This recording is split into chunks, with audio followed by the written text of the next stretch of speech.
Good afternoon, everyone. Welcome to our timely webinar on leading in uncertain times. My name is Trina Casey Myatt, and I am Regional Vice President at Robert Half for Alberta. I'd like to start by saying thank you for taking your time to join us today. These are certainly unprecedented times where many of us are being challenged in ways like never before. The uncertainties we're all experiencing from the pandemic, turns in the economy, and changes to our workforce, just to name a few, are coming at us from many different directions. As a result, being intentional about our leadership behaviors now more than ever is critical.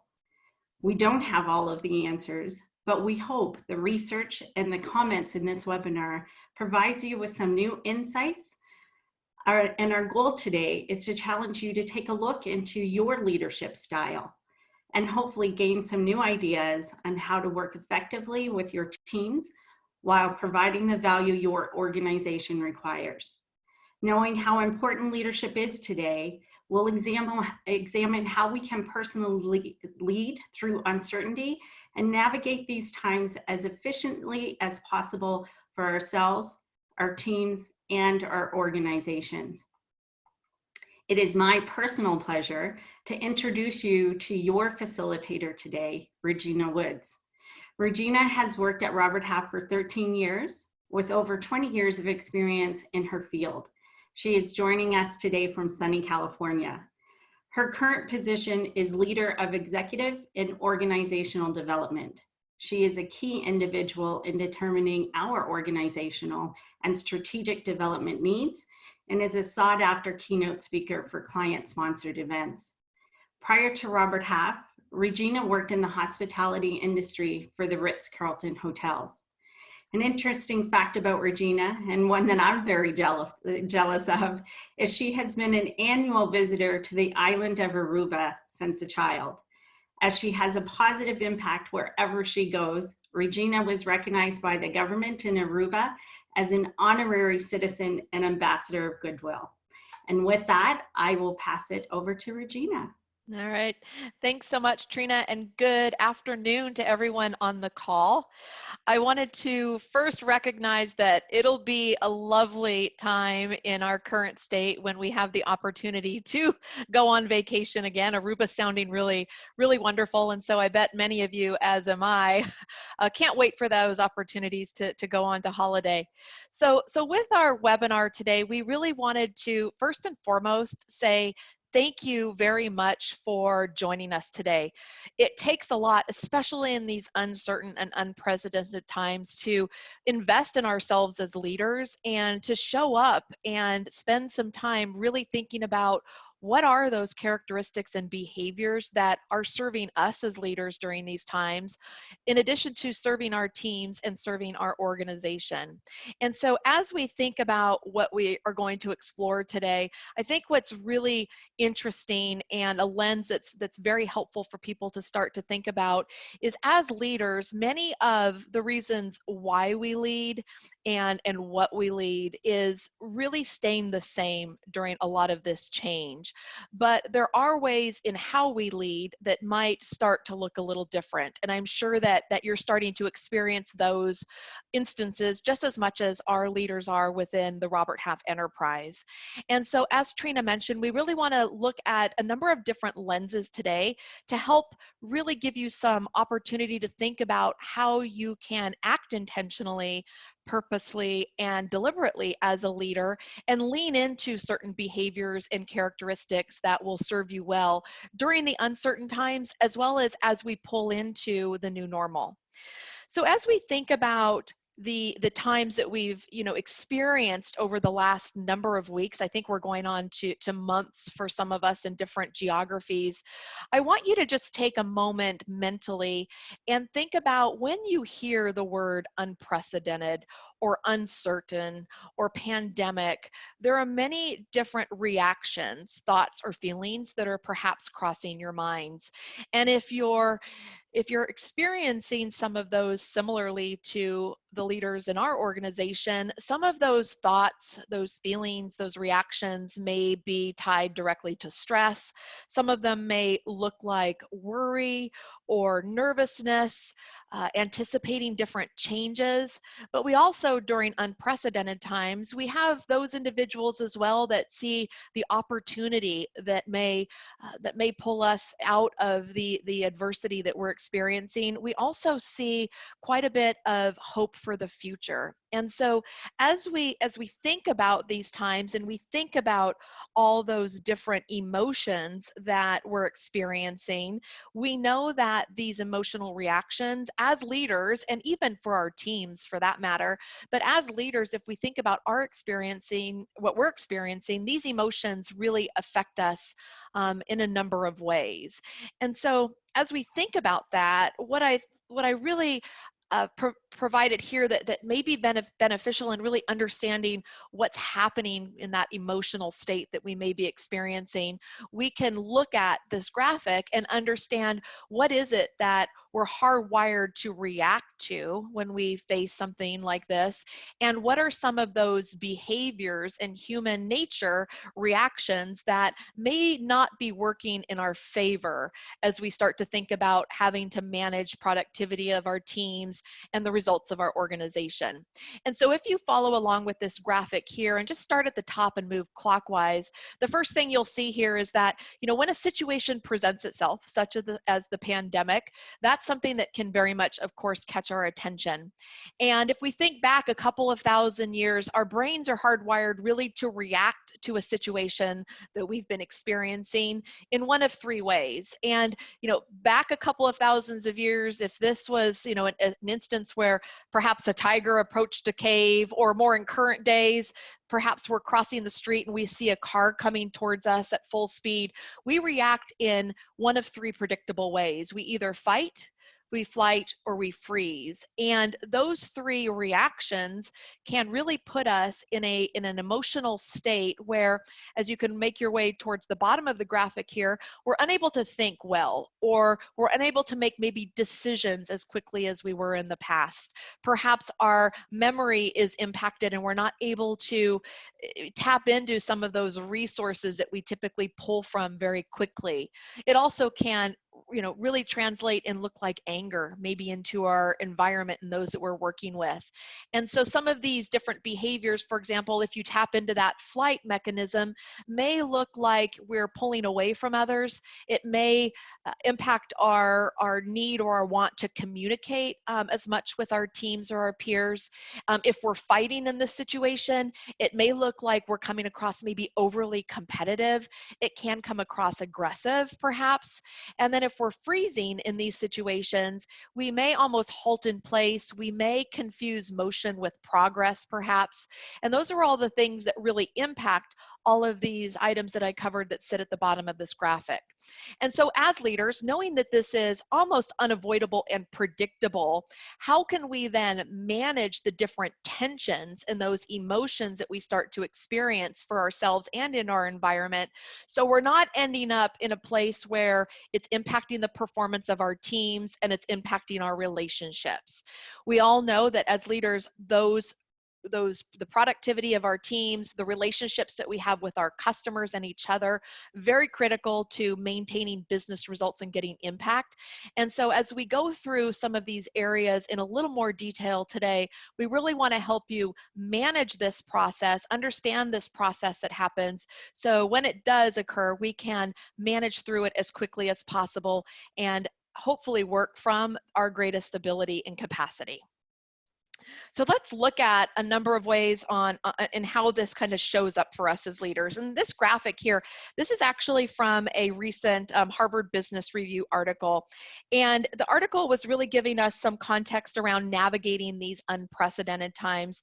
And the thought leadership here is that when we're imagining what is currently and then we're considering what can be, we can look at it as two circles almost on a Venn diagram. And as we think about this, when when a threat presents itself, such as a pandemic, we see what is and what can be in kind of one context, in one lens. But then as we start to navigate through, we start to see how those circles become a little more independent, though they still have some interdependencies, kind of bridging the gap between what is and what can be and what the future might look like. And so when we're navigating this environment as leaders, the important thing is there's a lot of tensions that bring in the emotional reaction that may tap us into that fight, flight, and freeze response in what we're navigating between what is and what can be and what will be in the new future. So as we go through the rest of the webinar here, we're going to look at what are these common areas, these common leadership tensions that we know leaders are experiencing within the Robert Half enterprise, as well as within many other organizations. And I'm sure you'll be able to relate to these pretty quickly.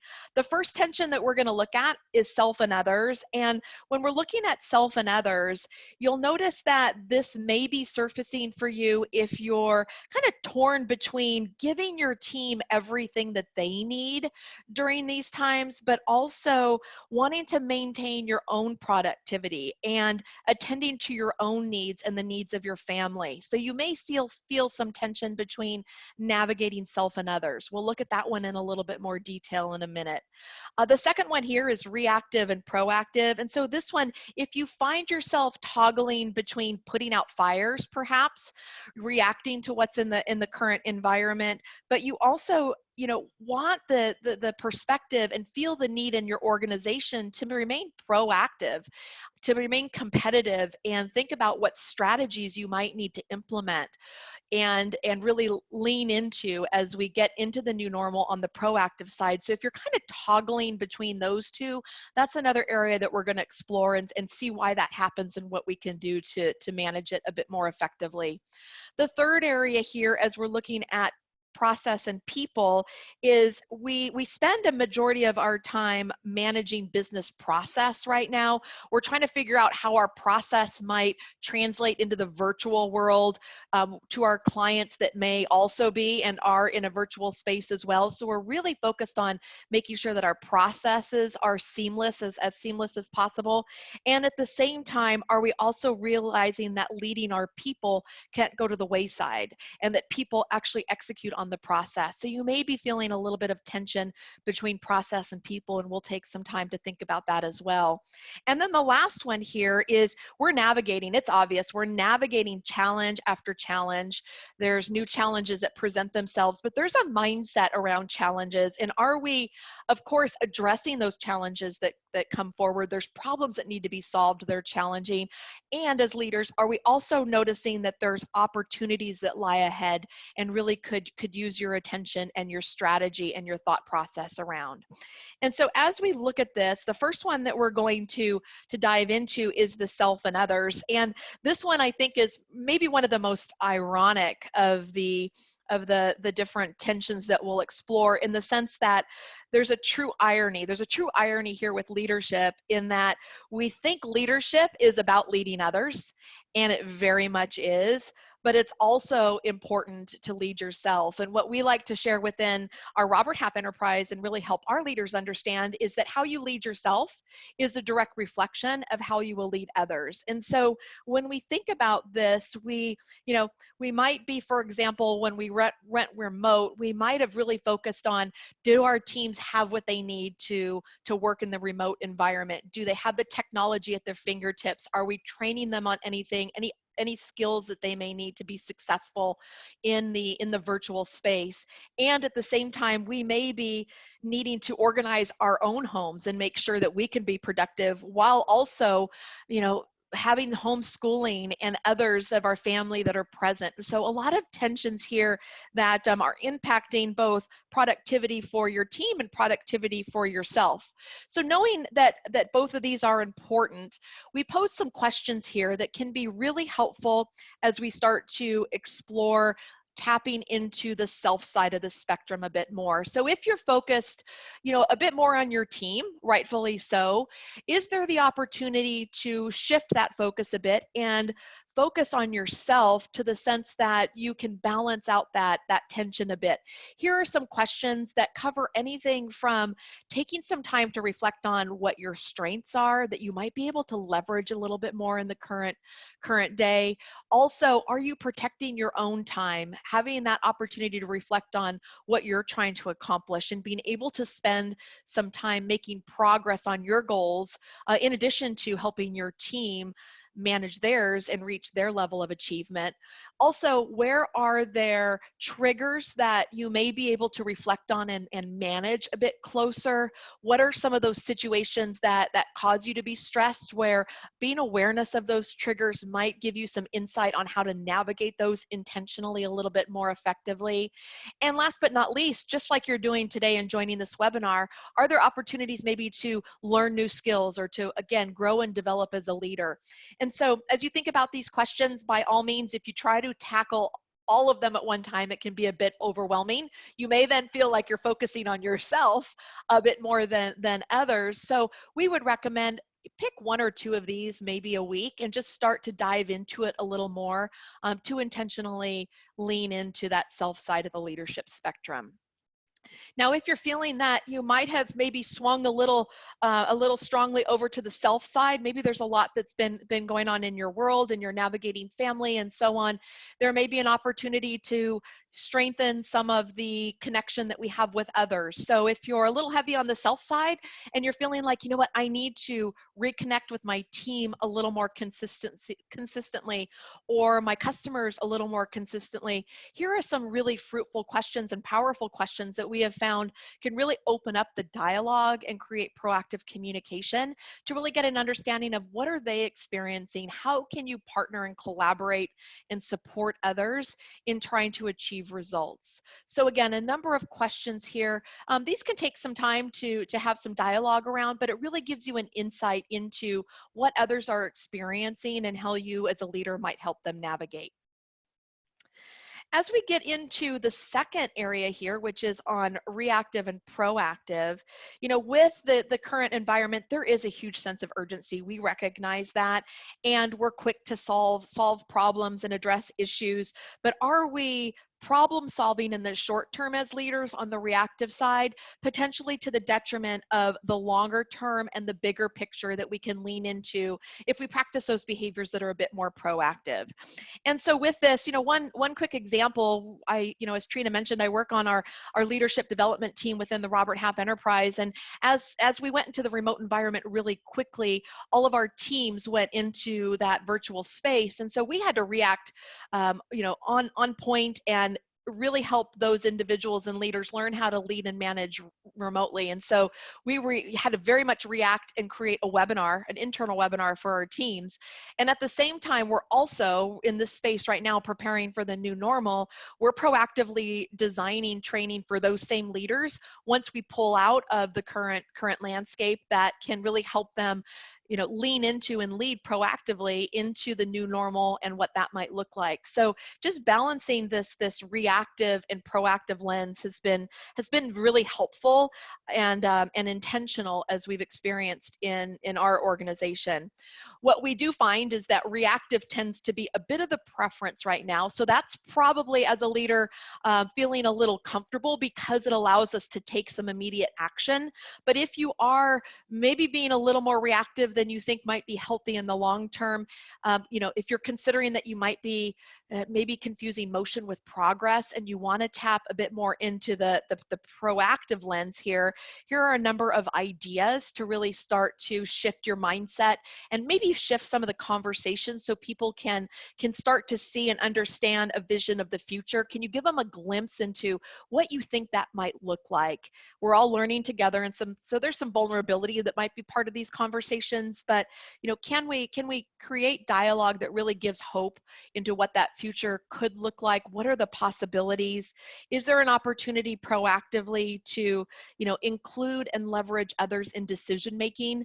As leaders, we have the best of intentions in the reactive state to really problem solve as best that we can, but there's also decisions that we can probably delegate out that might help people envision the future and what the future looks like and pull them into that proactive lens as well.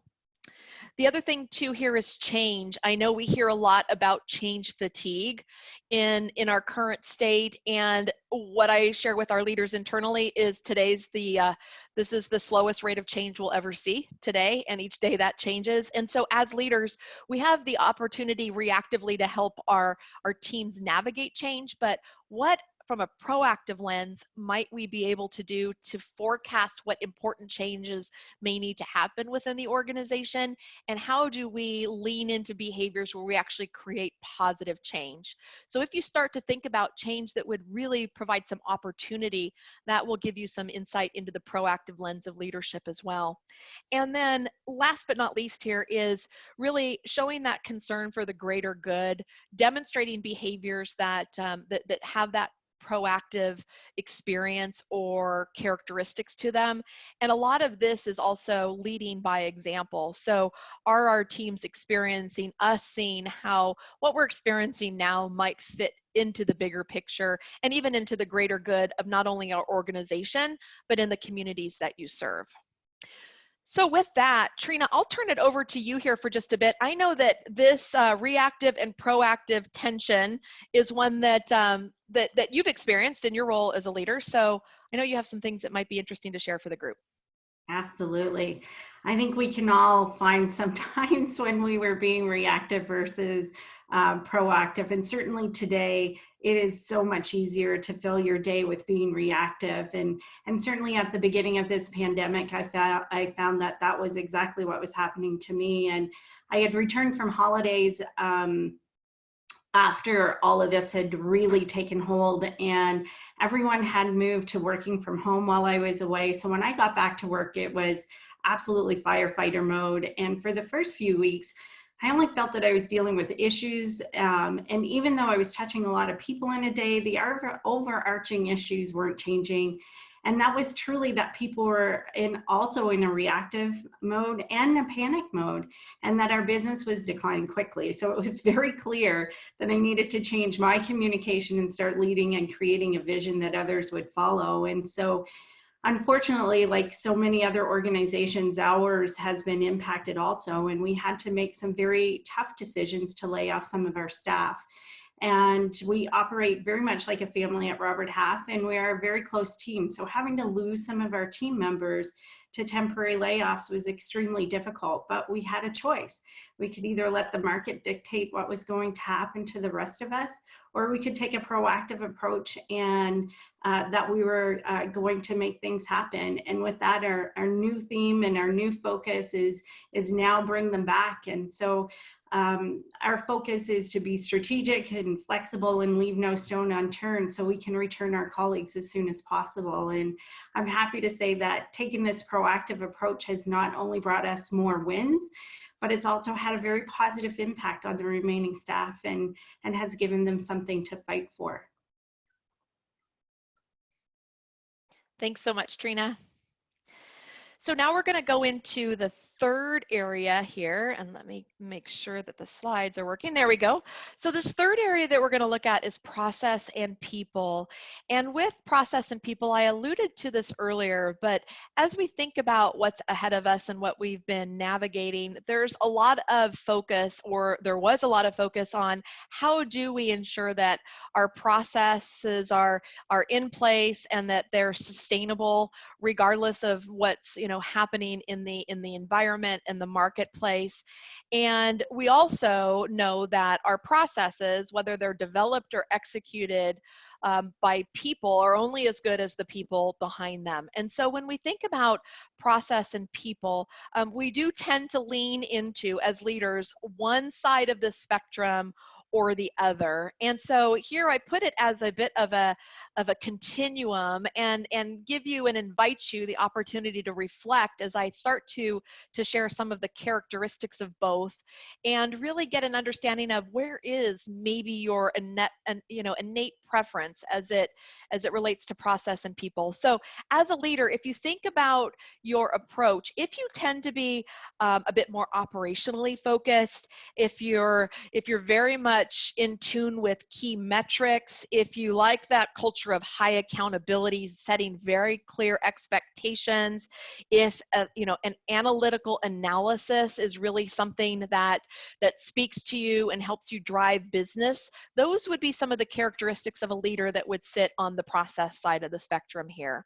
Now, on the opposite side, we have people, and if your experience really is much more tailored towards the understanding of those on your team, really getting a glimpse of what are their individual values, you're really focused on perhaps tying the purpose of the organization to the people that make it happen. Maybe you want to instill, it's really important to instill a culture of belonging, of team building, really wanting to get to know your people and how work impacts their lives. That's a bit more on the people side of the spectrum. Now, as business leaders, you can probably hear in either of those qualities, those lists that I shared with you, that all of that's important. And yes, and we still tend to focus and innately like or prefer one side of the spectrum over the other. And so as you're leading through uncertain times and these unprecedented times, I would challenge you to think about, are you leaning in towards the process a bit more, or the people side of the spectrum a bit more? And would really consider, am I over focusing on one perhaps to the detriment of the other? And is there a way, if I'm on the people side, perhaps to tap into, to the metrics a bit more on the process or the tasks that we're really trying to execute on?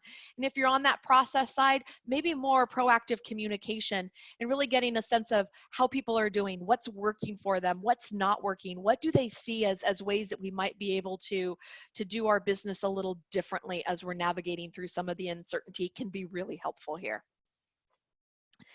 All right, last but not least, we're going to finish up here with the challenges and opportunities spectrum. And so I wanted to share a quote with everyone on this pair that we'll explore. And this is a quote by American industrialist and builder Henry Kaiser.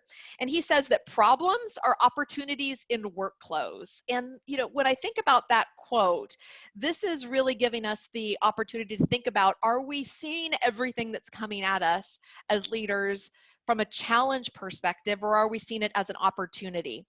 And one of the ways to do a bit of a gut check on this, the balance between these two, is if you're feeling disorganized, if you're feeling maybe emotional or impatient, maybe that you're jumping to conclusions or really trying to rely on what worked for the past, those can be some of the situations where it's telling you your mindset might be in navigating the challenges side of the spectrum here. And so as we're looking at the new future, we would really challenge you to think about, what are some of the mindsets that might help me see the opportunity?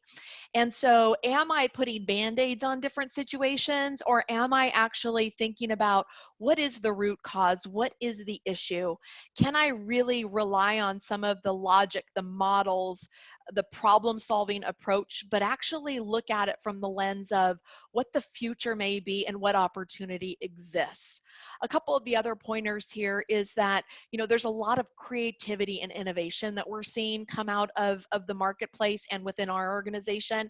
And so with that, there's a lot of ideas. I know on our teams, our team internally, we spend a ton of time brainstorming on what you as leaders really need and want right now. And, we have lots of ideas. Some of those ideas work, some of those ideas don't work, but you have to be able to be willing to explore and try and really listen to what everybody's perspective and what they have to offer to tap into that side of the spectrum. So with that, I know, Trina, this is another area, challenge and opportunity, that resonates for you. So I'll turn it back over to you to share that with the group. Yes, absolutely. Well, I think we can all identify with challenges today. And certainly one big one that we're all facing and probably have in common is having a remote workforce.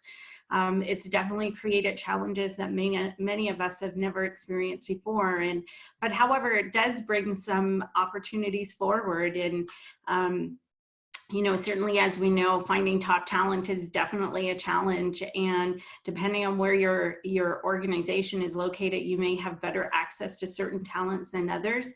Now that most organizations have been successful or somewhat successful in transitioning their workforce remotely, the opportunity to access talent anywhere in Canada or maybe even in the world is definitely a possibility. And so really, what does it matter where the person is located remotely as long as the job is getting done? And in many cases, we're hearing of people being more productive without the workplace disruptions. And so why not embrace that? And it also opens up the opportunities to retain talent. And many organizations are not prepared for their senior leadership to retire.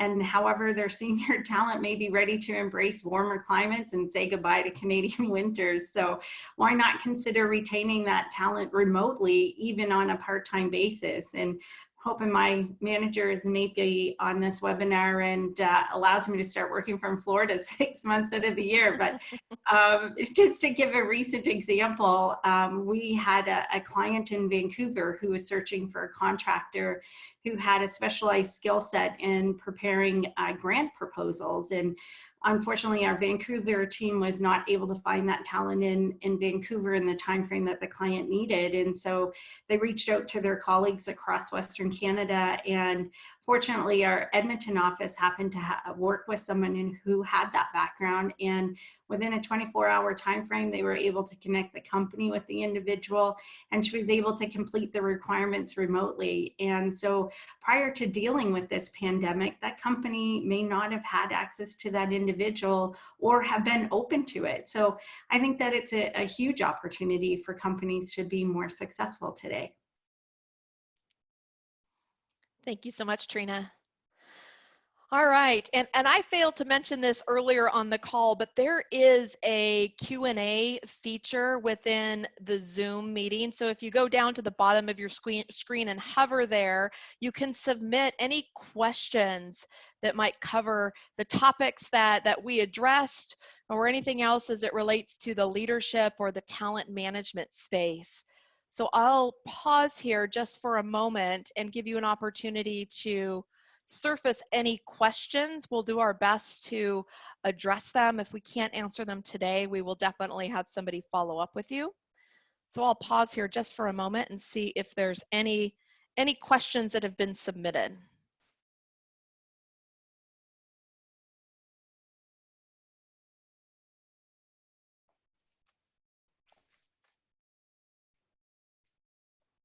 So Regina, there was one question that came in about the follow-up of this webinar. So just whether or not this is recorded.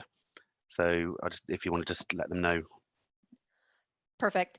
Yeah, so we will have a recording available in the near future as it relates to this topic. And we also will send out a follow-up piece that will go over the key items that we covered and some of the bullet points to give you those best practices and leaning into both sides of those spectrums on the different tensions that we talked about. Thank you, Matt. And I think I see another question coming in. Yes, there's another question. Do you see the classic office setup coming back? Great question. Yeah. We're hopeful that there will be a new level of normal in the future.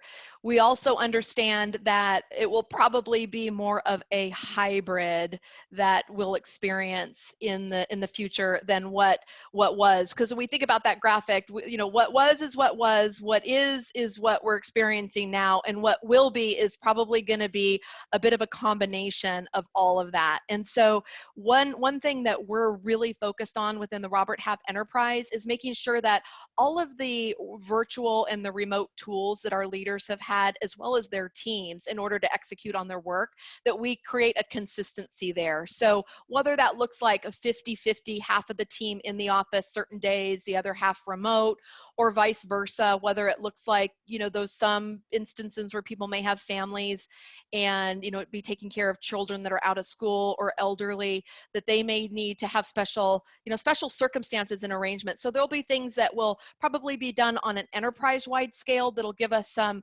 options as far as what work looks like. But we also know that there'll be some things that we'll need to address on an individual basis, and that's, you know, really clear that we'll have to navigate some of that in the future.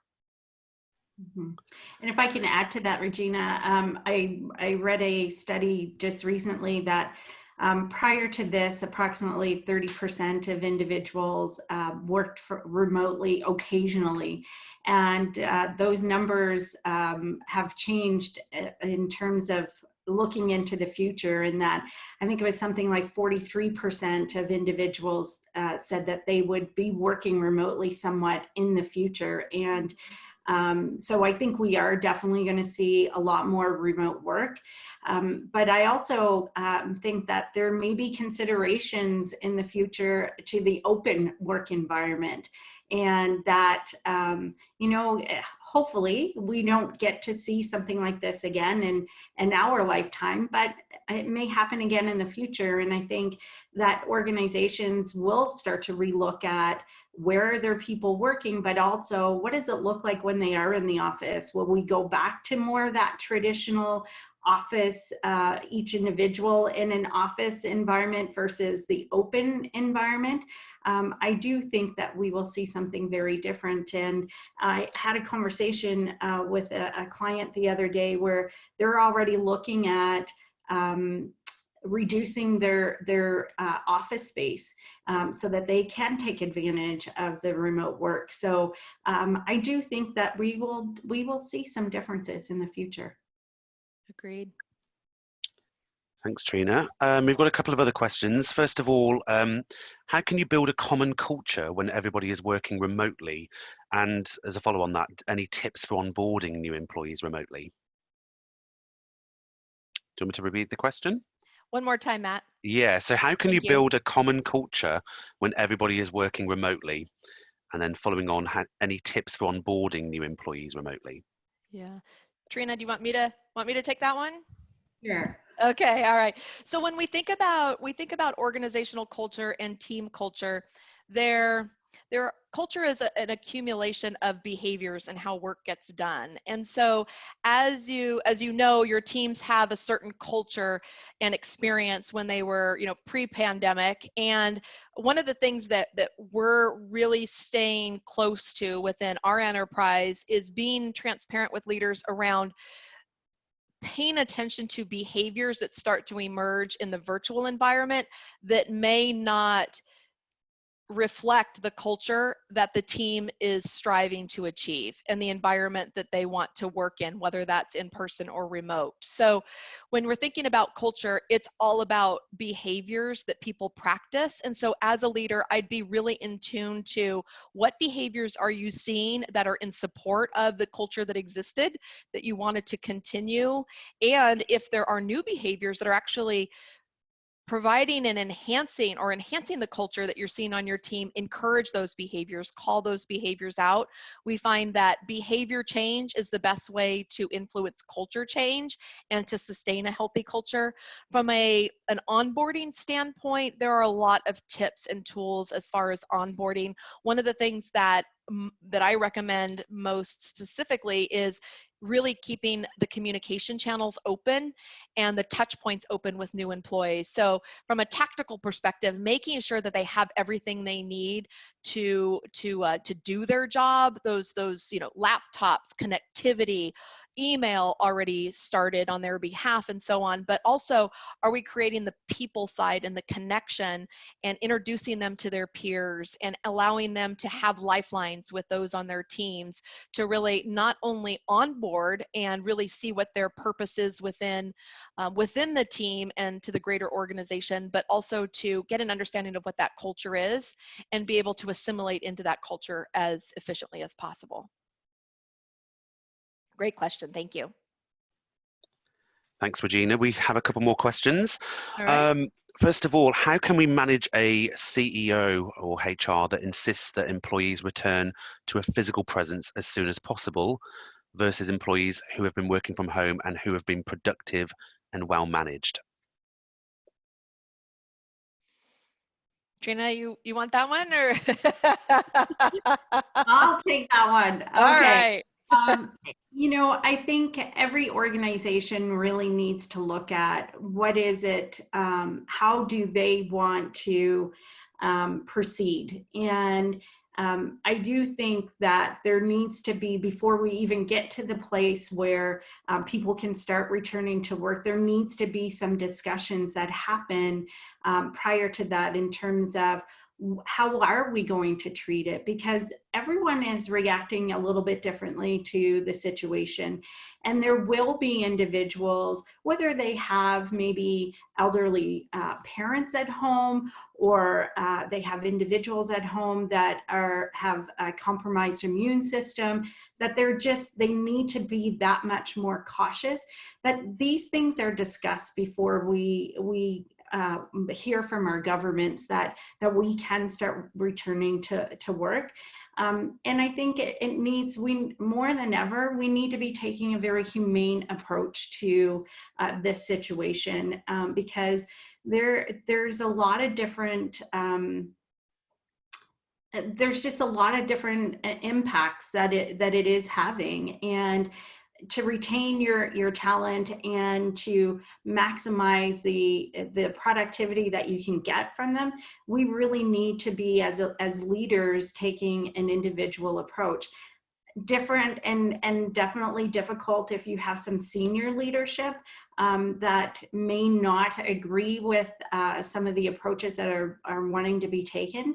But I think arming yourself with information and data to provide to them that may help them see what might be the best course of action would be one thing that I might do for that. One other thing that I'll comment on there, I know that there is, within our enterprise, we're looking at tools and resources that help with the decision-making process around both the bigger decisions and team decisions, as well as the individualized side of it. And so I know that these tools are gonna become more and more popular as we start re-entry and start to navigate the new normal. And so I would keep an eye out too for those tools as organizations start to really try and understand and wrap their minds around managing this to the best of their abilities. I think we have, Matt, we have time for one more, and then maybe we need to wrap. Okay, yeah, we do have two, but I'll go for the one. How easy or difficult is it to be proactive in a remote working world? That's the question. Just a comment on that is that the person who's asked has seen Danley from the Vancouver office being a very good example of being proactive. Oh, I would reach out to Danley and see what he's doing. He sounds like he's got it down. With the proactive, with any of the tensions that we explored, the one that seems a bit more difficult can be the one that is probably signaling us to lean into it a little bit more, because it might not be as innate for us. And so with that, practicing proactivity is really slowing down to go a bit faster.